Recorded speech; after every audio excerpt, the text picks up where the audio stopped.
Olá, amigos. Eu sou o Papo da Fraternidade Espírita Candeia de Maria. Estamos aqui mais uma vez para uma reflexão no nosso canal.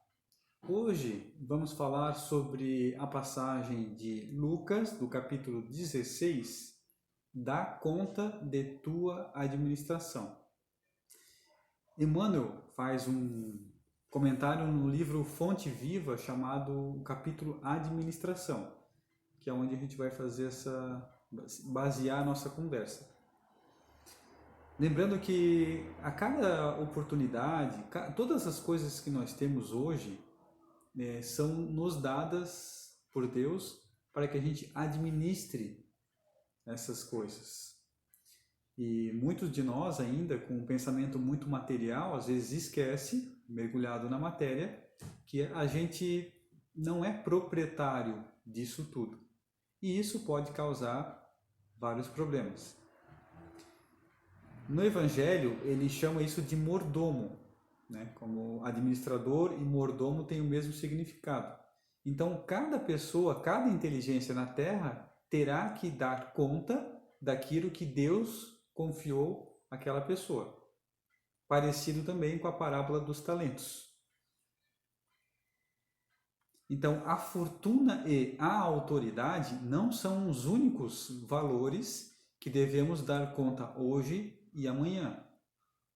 Isso já é um pouco mais fácil de entender. Então, a gente tem lá a prova da riqueza, a prova da pobreza, onde é muito complexo. Então, quando a pessoa ela tem muitos recursos, ela terá que prestar conta de todos esses recursos. Então, usando a lógica, quanto mais recursos eu obtiver, mais coisas eu tenho de prestar conta. Mais eu vou ter que dizer aonde eu empreguei tudo isso, para onde que eu destinei, o que isso gerou. Por isso que a prova da riqueza é muito difícil. Então, se hoje a gente ganhar na Mega Sena, imagina o valor, nós vamos ter que dar conta desse valor. O que eu fiz com isso? Porque não é nada nosso. Então, isso já ficou um pouco que entendido.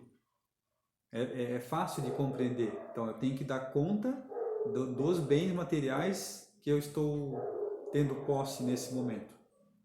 Mas não é só isso. De acordo com Emmanuel, então, por exemplo, o corpo é um templo sagrado. Ó, vejam que importante. A gente estuda muito sobre o espírito, que as coisas são do espírito, que o mais importante é a vida espiritual, que nossa vida, verdadeira vida não é aqui, é no plano espiritual. Mas o nosso corpo é o nosso veículo do espírito. Sem ele, ele não consegue se comunicar. Vejam que importante.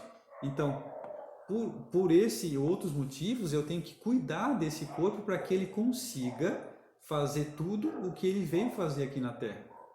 Então, por exemplo, se eu tenho lá uma expectativa de vida na minha programação reencarnatória de até 80 anos, se eu não cuidar bem do meu corpo, ele não vai chegar a 80 anos. Onde a doutrina vai dizer que isso normalmente se chama de suicídio inconsciente. Por isso, na obra Nosso Lar de André Luiz, quando ele chega na dimensão espiritual, ele é chamado de suicida e ele não entende o porquê. Porque ele não cuidou bem do corpo dele, e então o corpo foi ficando doente, um suicídio, assim por dizer, inconsciente, então ele desencarna por isso. Então lá ele é tido como suicida, né? Entre aspas. Por quê? Se a gente sabe que o corpo necessita de uma alimentação equilibrada, necessita de exercícios físicos, necessita da higiene, né, mínima.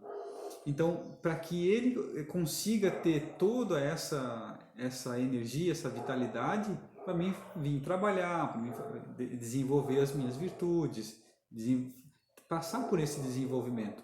Então, o corpo é uma ferramenta mais importante que eu tenho na matéria para poder fazer tudo o que eu posso fazer. Eu não posso trocar de corpo agora, eu vou ter que renascer. E esse é um processo demorado, a fila para nascer novamente ela é maior, né? Então, tudo que eu puder fazer que for dentro da minha capacidade, cuidar do meu corpo, e consequentemente eu vou cuidar depois do espírito, ele então está dizendo que eu vou ter que prestar conta depois do que eu fiz com o meu corpo, com o meu veículo físico, porque eu não cuidei bem. Ainda hoje, né, nós temos muito fáceis as informações, o acesso a informações nutricionais, controle de calorias, alimentações cada vez mais saudáveis, né? Então a gente tem essas possibilidades hoje. Tem muitas possibilidades, né? O exercício físico pode ser uma caminhada, então hoje não é tão difícil assim, né? Cabe a cada um de nós. Para ver como que é importante, então, eu cuidar do espírito sim, mas observar o tempo, meu tempo que eu tenho para cuidar do corpo também. Então ele vai dizer que a saúde física, então, é um tesouro que Deus nos dá. É uma grande oportunidade. Então nós estarmos aqui hoje, podendo assistir esse vídeo, podemos gravar esse vídeo, entender, raciocinar, ter onde comer depois, ter o que comer. Então tudo isso é relacionado com a preocupação da saúde física, que é onde é os momentos que eu vou estar sem dores, né? Se eu estou cuidando. Claro que tem outros processos, mas na grande maioria, então eu cuido da saúde física não só para não ter dor, mas para mim ter tempo e oportunidade de fazer o que eu vim fazer, de fazer mais coisas do que eu vim fazer, né? Mais possibilidades. Então ele vai dizer que a oportunidade de trabalho é uma bênção. Então, para mim poder trabalhar, eu tenho que ter saúde mínima. Eu tenho que cuidar do meu corpo. E aí sim eu vou trabalhar. Então, o trabalho para a doutrina espírita é toda a atividade útil.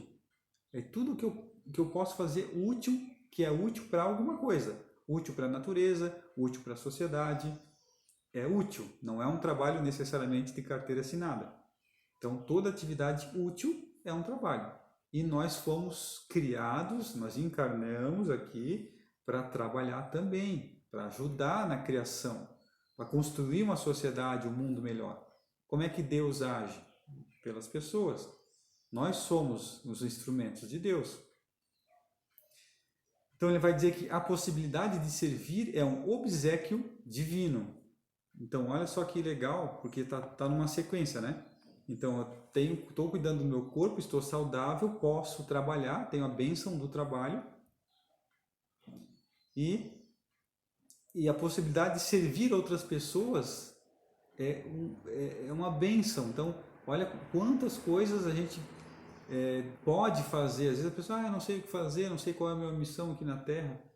Tem muitas coisas que a gente pode fazer. Então, tudo isso aqui ele está detalhando essa passagem de Lucas. Dai conta da tua administração. Então, eu tenho que administrar a minha saúde, o meu corpo, o trabalho, as oportunidades que vêm, aparecem, né? Que passamos por uma enchente recentemente. Quantas possibilidades de ajudar eu tive? O ensejo de aprender é uma porta libertadora. Isso é um assunto bem interessante, porque quantas oportunidades a gente tem de aprendizado? Vamos falar só, então, por exemplo, da doutrina espírita. Quantas obras a gente pode ler?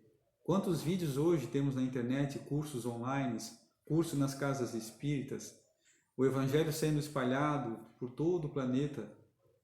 Quantas possibilidades a gente tem de aprender? Então, temos saúde, temos o corpo que vai possibilitar, estamos trabalhando, então podemos também aprender. Isso, o interessante, o importante desse aprendizado é que nós vamos levar junto conosco depois para a verdadeira vida, que não é essa. Porque o nosso aprendizado fica no espírito, não fica no corpo físico. E o corpo físico vai ficar. E nós, espíritos, vamos levando todo esse conhecimento. O tempo é um patrimônio inestimável. Olha que importante também. Parece ser muito, né? Então, a expectativa de vida, por exemplo, 80 anos. Nossa, muito tempo. Não. Pensando na eternidade de vidas sucessivas para frente, é pouco tempo. Então, aqui ele está dizendo que eu vou prestar conta do tempo que eu tive na Terra, porque é um tempo precioso. O que eu fiz lá na Terra? Em vez de estudar, o que eu fiz? Em vez de trabalhar, o que eu fiquei fazendo? Então, o patrão, Deus, né, que está em tudo, vai pedir conta disso tudo que eu estou fazendo ou deixando de fazer. Né? Vejam que importante que é.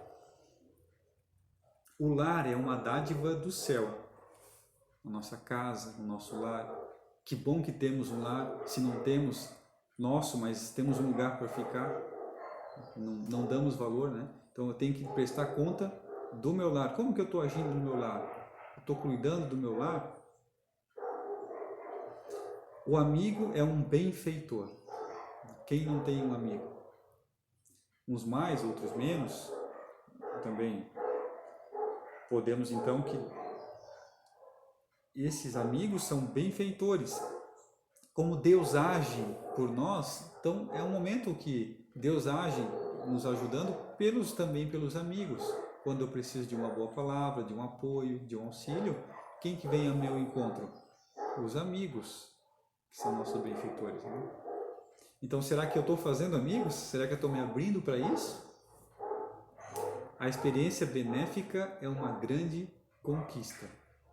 Tudo que eu faço no bem, que eu experimento fazendo bem, são grandes e às vezes pequenas conquistas para o espírito. Às vezes a gente pensa, vou lá ajudar, mas isso não vai influenciar muita coisa, não é importante. É sempre importante.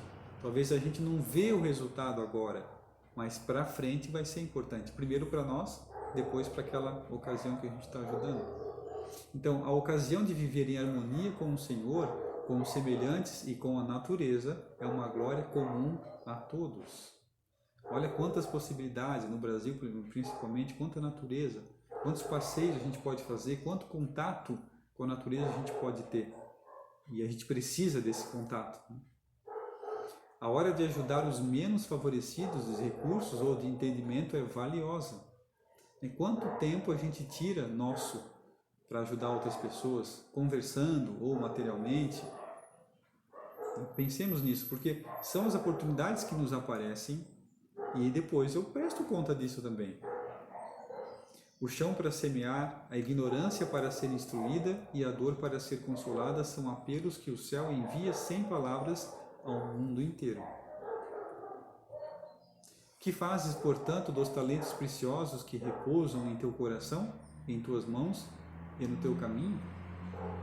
Pergunta importante, grande reflexão de hoje, vai ficar para todos nós. O que nós estamos fazendo com esses nossos talentos, que são as nossas possibilidades? Será que nós estamos enterrando o nosso talento? Vela por tua própria tarefa no bem, diante do Eterno, porque chegará um momento em que o poder divino te pedirá: dá conta de tua administração. Isso está lá no livro Fonte Viva por Emmanuel. Uma ótima reflexão para todos nós. Que então podemos, com essas informações, prestar mais atenção, se conhecer melhor, dividir melhor o meu tempo durante a semana, não fazer demais muito lazer, muito trabalho, contato com a natureza, contato com os amigos, ajudar as pessoas, se dedicar ao meu corpo, se dedicar à minha família, ao meu lar. São coisas pequenas, mas são coisas que eu vou prestar contas depois disso tudo, né? Então, amigos, essa era a reflexão de hoje. Nos encontramos na próxima reflexão e tenham uma boa noite.